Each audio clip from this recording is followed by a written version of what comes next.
Hi guys! Ako nga pala si Grace, ang factory worker ng Pilipinas. O akala nyo sa Japan, sa Taiwan, sa Korea lang. Uy, meron din dito sa Pilipinas, no?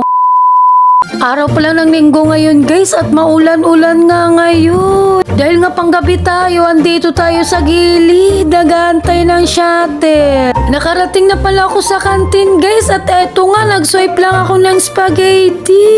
Dahil wala tayong baon ngayon guys, nag-swipe lang talaga tayo ng spaghetti pangkain ngayon. Grabe, favorite ko talaga yung spaghetti sa kantin. Paano ba naman kasi ang sarap-sarap. 11 na pala ngayon guys, kaya naman magbe-break time na ako. O sige nga, kung may makakahula kung anong ulam ko dyan. Ang dami kong ang kanin, grabe. Ang dami palang nilagay ng partner kong kanin. Pinabaunan niya kasi ako ng kanin ngayon.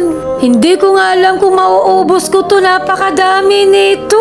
Si Jelay lang pala yung kasama kong kumain dyan kasi yung mga kasama kong iba walang pasok, tapos yung iba din rest day ngayon, sana all rest day. Fast forward, huwian na pala namin guys at eto nga, buti na lang hindi na umulan-ulan. Nakasakay na pala ako ng shuttle guys at eto nga, palis na yung shuttle namin. Dahil palis na yung shuttle namin, magpapaalam na ako. Hanggang dito na lang yung vlog ko. Thank you so much for watching. Bye-bye!